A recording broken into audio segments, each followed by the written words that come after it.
All right, welcome back to the channel. It's your boy Fanon, and I have something I consider to be very, very valuable to tell you because it is information that comes from somebody that very rarely gives any information. It is secondhand information, but yet very, very solid. That Al Haymon has an opinion of Turki Alalshiek, and you might be very surprised as to what it is. He loves the guy and loves what he's doing. At least that's what I was told. And the logic is wild. Let's talk about that in this video.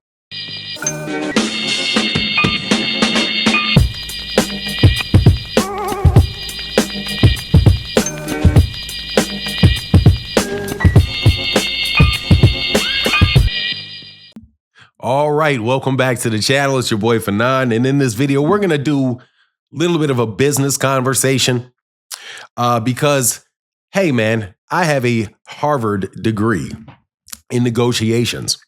So I reached out to the community of my peers, and I got an email back from somebody that actually knows Al Haymon and knows people very close to Al Haymon. So I was actually able to pose a question. Now, this person would say, hey, I'm not going to tell you exactly what he said or what he didn't say, because, all of that.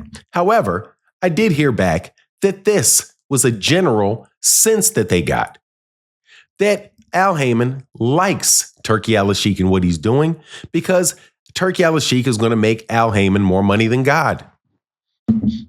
Before I get into the details, let me welcome you back to the channel. If you're new to the channel, please accept my invitation to hit the subscribe button and hit the bell icon so you can be notified of when we release more videos. And if you're a longtime subscriber and supporter of the channel, thank you so much for your continued support. Let's get into this.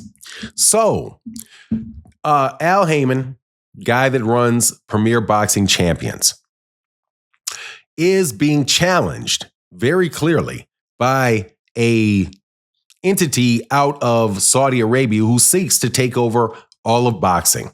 Very, very blatant declaration. And he actually, and Saudi Arabia, in my opinion, have already been able to do that in Great Britain. So Turki Alalshiek and Saudi Arabia obviously also want to come to the United States, and they want to work with the U.S. promoters to put everything under a roof that would be controlled by Saudi Arabia. Now, logic told me that that's not a good thing for the United States.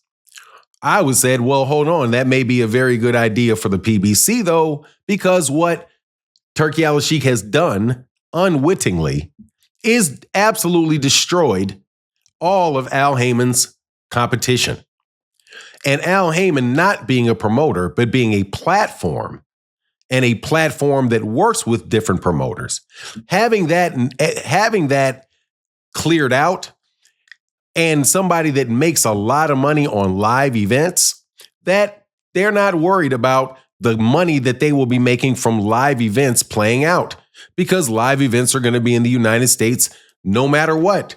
And they feel comfortable that they will get a significant number of American fighters for a number of reasons. But Top Rank, having lost their contract, is a big boon for the PBC, who will most definitely be getting more access to more high quality American fighters out of the amateurs.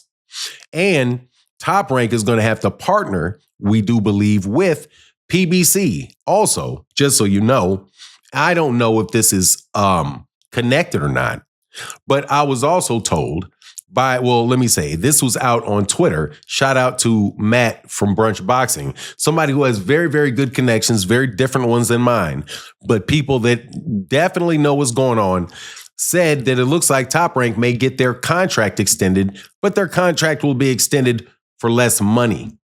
That enables the PBC and Top Rank to work together, and those two to monopolize as promoter and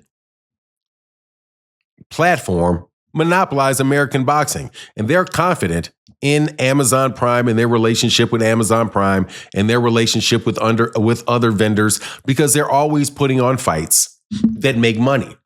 So they can seek out investors in different areas that want to make money in boxing, where those people do not have that option with Turki Alalshiek. Turki Alalshiek wanting to buy up and own everything means that it's going to be much more difficult for him to partner with people because of his desire to own the whole process. However, that could be a boon, is what he's saying. And what the person that I'm talking to is saying. So, hey, maybe just got to see how things play out. Again, my take on it is always this. If you have a firm foundation and a profitable organization, one that is giving the people, your customers, value for their money, you're going to get more value for their money than you're asking them to pay. You're going to continue to get a lot of people working with you. Now, despite what people say about pay-per-views and people not wanting to pay pay-per-views, the fact of the matter is the pay-per-view is there just to supplement the live event. And that is something that a lot of people miss. A pay-per-view is there to supplement the income from the live event. It is not meant to be the primary source of income for the fighters. The primary source of income for the fighters is the live event, the gate, the sponsorships around it, all of the concessions around that. If you have side businesses and things that your people can do in the city during that time, like throw parties or whatever, those are all available through that event. The big con job here is that everybody keeps talking about pay-per-views as if pay-per-views is the lifeblood of boxing. It's not. It's the gate, which is why Gervonta Davis will never be broke. That's why Gervonta Davis can take money and invest in money in different areas of the country, because he hasn't brought actual revenue himself to those areas that he invests his personal money in. But hey, who is Al Haymon to be saying these things? He's only the most successful promoter in the history of promotion, period. So I apologize that I don't apologize because I never said that I thought that the man was getting rolled over. But once again, this is another wave of people saying that they're going to roll over Al Haymon. And it's not going to work like that, because Al Haymon did not create Al Haymon. Al Haymon is just a cog in a system of people that have been making fights for a very, very long time and know exactly who and how to make money off of these events. And these guys faking it on DAZN, some app that nobody has, is not going to make a blip on the big boys at the end of the day. They can have their little app over there, DAZN, and we'll go over to Amazon Prime. Amazon Prime is much bigger than DAZN, and the PBC's got a much better deal with Amazon Prime than they ever had with Showtime, because they're doing their own promotion. Since they're doing their own promotion, they can set the cost of their promotion, the cost of their pay-per-view, and they can balance all that out to ensure that every time they put on an event, that's a profitable event for everybody involved. Not just a profitable event for a couple of very, very selfish fighters who, and from what I heard, were dumb enough to have their contracts actually be buffered and blown up by payments in cryptocurrency, acting as if that's real money. But don't worry, we'll move on to that discussion in the next video.